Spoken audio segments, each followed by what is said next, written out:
ದೇವದತ್ತ ಬಂದ, ಸದ್ಗುರು ದೇವದತ್ತ ಬಂದ. ದೇವದತ್ತ ಬಂದ, ಸದ್ಗುರು ದೇವದತ್ತ ಬಂದ. ಜೋಳಿಗೆಯ ಧರಿಸಿ ಭಸ್ಮಲೇಪ ಮಾಡಿ ಷಟ್ಕರ ಶೂಲಪಾಣಿ ಬಂದ, ತ್ರಿಶೂಲಪಾಣಿ ಬಂದ.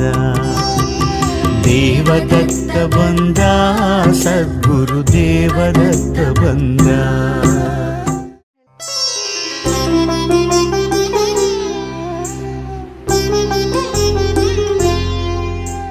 ಓಂ ದತ್ತಾತ್ರೇಯಾಯ ನಮಃ.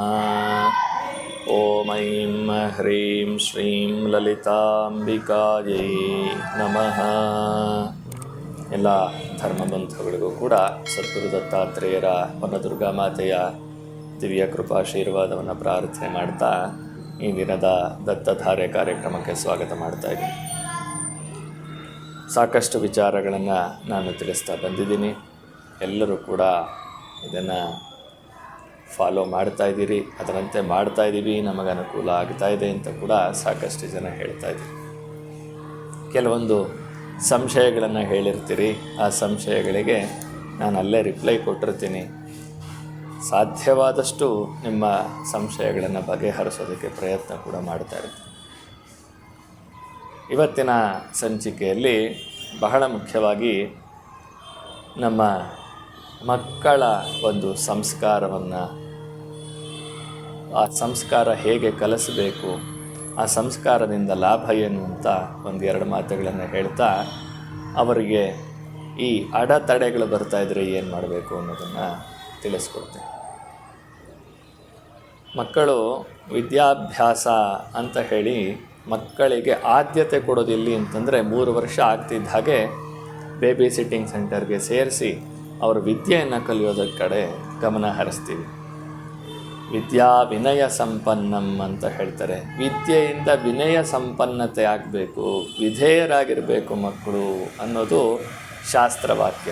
ಆದರೆ ವಿದ್ಯೆ ಕಲಿತಾ ಕಲಿತಾ ಮಕ್ಕಳು ವಿರುದ್ಧ ದಿಕ್ಕಿನಲ್ಲಿ ಹೋಗುವಂಥದ್ದನ್ನು ನಾವು ನೋಡ್ತಾ ಇರ್ತೀವಿ. ಹಠ ಮಾಡೋದು, ಏನು ಬೇಕೋ ಅದನ್ನು ಕೊಡಿಸೋವರೆಗೂ ಬಿಡದೇ ಇರೋದು, ವಿದ್ಯಾಭ್ಯಾಸ ಏನಾಗುತ್ತೋ ಬಿಡುತ್ತೋ ಗೊತ್ತಿಲ್ಲ, ಒಟ್ಟಲ್ಲಿ ಅಪ್ಪ ಅಮ್ಮ ಮಕ್ಕಳು ಹೇಳ್ದಾಗ ಕೇಳಬೇಕು, ಆ ರೀತಿ ನಡ್ಕೊಂಡು ಹೋಗ್ತಾ ಇದೆ. ಸಂಸ್ಕಾರ ಅನ್ನೋದು ಶೂನ್ಯವಾಗ್ತಾ ಇದೆ.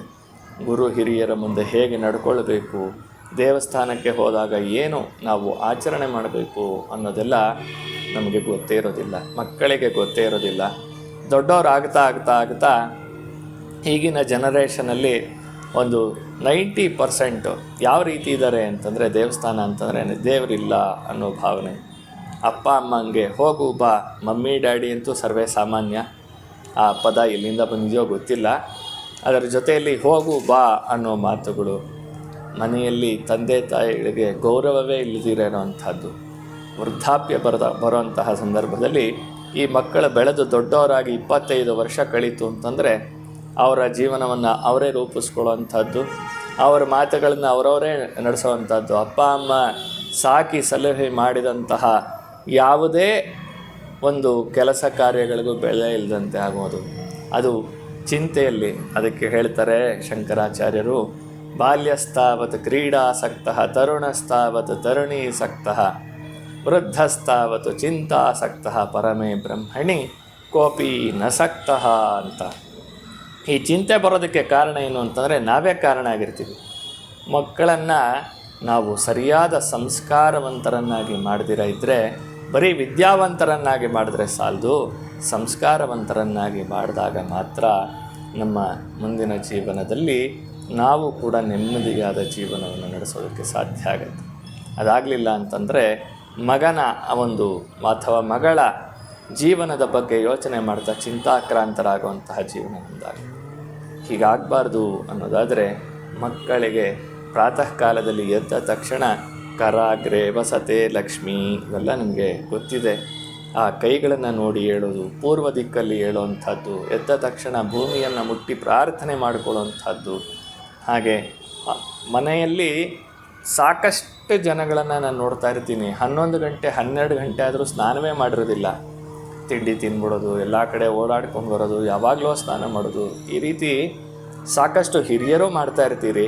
ಹಾಗೆ ಮಕ್ಕಳಂತೂ ಸ್ನಾನ ಮಾಡಿದ್ರು ಇಲ್ಲದಿದ್ರೆ ಇಲ್ಲ ಅನ್ನೋ ರೀತಿಯಲ್ಲಿ. ಯಾವಾಗ ರಾತ್ರಿ ಮಲಗಿದ ಬಟ್ಟೆಯಲ್ಲಿ ರಾತ್ರಿ ಮಲಗಿ ಹಳಸಲು ಮುಖ ಅಂತ ಹೇಳ್ತಾರೆ ಅದನ್ನು, ಮುಖವನ್ನು ಬರೀ ಮುಖಕ್ಕೆ ನೀರು ಹಾಕ್ಕೊಂಬಿಡೋದು, ಹಲ್ಲು ಬ್ರಷ್ ಮಾಡಿಬಿಡೋದು, ಆಚೆ ಓಡಾಡ್ತಾ ಇರೋದು, ಆಮೇಲೆ ಯಾವಾಗಲೂ ಬೇಕು ಅಂದಾಗ ಸ್ನಾನ ಮಾಡೋದಲ್ಲ. ದೇಹ ತಲೆಯಿಂದ ಪಾದದವರೆಗೂ ಕೂಡ ನವರಂಧ್ರಗಳನ್ನು ಭಗವಂತ ಸೃಷ್ಟಿ ಮಾಡಿರ್ತಾನೆ. ಆ ನವರಂಧ್ರಗಳ ಮುಖಾಂತರವಾಗಿ ಕೆಟ್ಟದ್ದು ಬಂದಿರುತ್ತೆ, ಒಳ್ಳೆಯದು ಬಂದಿರುತ್ತೆ. ಒಳ್ಳೆಯದು ಬಂದಿರೋದು ಮನಸ್ಸು ಒಳಗಡೆ ಉಳಿದಿರಲಿ, ಕೆಟ್ಟದ್ದೆಲ್ಲ ಆ ಗಂಗೆಯ ಒಂದು ಸ್ಪರ್ಶದಿಂದ ದೂರವಾಗಲಿ ಅಂತ ಹೇಳಿ ಸ್ನಾನ ಮಾಡುವಂಥದ್ದು ನಮ್ಮ ಹಿರಿಯರು ಮಾಡಿಕೊಟ್ಟಿದ್ದಾರೆ. ಅದು ಸೈಂಟಿಫಿಕ್ಕಾಗಿ ಕೂಡ ಆರೋಗ್ಯಕರ, ಹಾಗೆ ಆಧ್ಯಾತ್ಮಿಕವಾಗಿ ನಮ್ಮ ಜೀವನದ ಶೈಲಿಯನ್ನು ಬದಲಾಯಿಸೋದಕ್ಕೆ ಸಹಕಾರ ಕೂಡ. ಇದರಿಂದ ಮಕ್ಕಳನ್ನು ಬೆಳೆಸುವಾಗ ಬೆಳಗ್ಗೆ ಎದ್ದ ತಕ್ಷಣ ಅವರಿಗೆ ಹಾಲು ಬೂಸ್ಟು ಕೊಡೋ ಬದಲು ಮೊದಲು ಅವ್ರನ್ನ ಬಚ್ಚಲ ಮನೆಗೆ ಕರ್ಕೊಂಡು ಹೋಗಿ ಸ್ನಾನ ಮಾಡಿಸಿ, ಆನಂತರ ಹಣೆಗೆ ಲಾಂಛನವನ್ನು ಇಟ್ಟು ದೇವ್ರಿಗೊಂದು ನಮಸ್ಕಾರ ಮಾಡಿಸಿ, ದೇವರ ಮುಂದೆ ಇಟ್ಟಂತಹ ಹಾಲಾಗಲಿ ಬೂಸ್ಟೋ ಏನು ಕೊಡ್ತಿರೋ ಅದನ್ನು ದೇವರ ಮುಂದೆ ಕುಡಿಸೋದಕ್ಕೆ ಅಭ್ಯಾಸ ಮಾಡಿ ನೋಡಿ. ಆ ಮಕ್ಕಳು ಎಷ್ಟು ವಿದ್ಯಾವಂತರಾಗ್ತಾರೆ, ಎಷ್ಟು ವಿನಯವಂತರಾಗ್ತಾರೆ ಅಂತ ನೀವು ಆಮೇಲೆ ನೋಡಿ.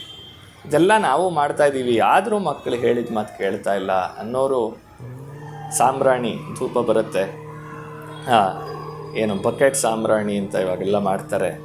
ಅದರಲ್ಲಿ ಆ ಧೂಪವನ್ನು ಹಚ್ಚಿ ಮೇಲ್ಗಡೆ ಒಂದು ಸ್ವಲ್ಪ ಬಿಳಿ ಸಾಸಿವೆಯನ್ನು ಹಾಕಿ ಆ ಧೂಪ ಏನು ಬರುತ್ತೆ ಆ ಬರುವಂತಹ ಸಂದರ್ಭದಲ್ಲಿ ಮಕ್ಕಳನ್ನು ಆ ಒಂದು ವಾಸನೆ ತಗೊಳ್ಳೋ ರೀತಿಯಲ್ಲಿ ಮಕ್ಕಳಿರುವಾಗ ಧೂಪವನ್ನು ಹಾಕಿ ಬೆಳಗ್ಗೆ ಆಗಲಿ ಸಾಯಂಕಾಲ ಆಗಲಿ ಓದುವಂತಹ ಮಕ್ಕಳಿಗೆ ವಿದ್ಯಾಭ್ಯಾಸ ಬರೋದಕ್ಕೆ ಅಡೆತಡೆ ಆಗಿದ್ದರೆ, ಸಂಸ್ಕಾರವಂತರಾಗದೆ ಹುಚ್ಚುಚ್ಚಾಗಿ ಮಾತಾಡುವಂತಹ ಮಕ್ಕಳಿದ್ದರೆ ಅವರಿಗೆ ಬಿಳಿ ಸಾಸಿವೆಯಿಂದ ಪರಿಹಾರ ಸಿಗೋದರಲ್ಲಿ ಸಂದೇಹವೇ ಇಲ್ಲ ಅಂತ ಹೇಳಿ ತಿಳಿಸ್ತಾ ಇವತ್ತಿನ ಕಾರ್ಯಕ್ರಮಕ್ಕೆ ಮಂಗಳ ಹಾಡ್ತಾ ಇದ್ದೀವಿ. ಓಂ ಶಾಂತಃ ಶಾಂತಃ ಶಾಂತಿಃ. ಸದ್ಗುರು ದಿವ್ಯಚರಣಾರವಿಂದಾರ್ಪಣಮಸ್ತು.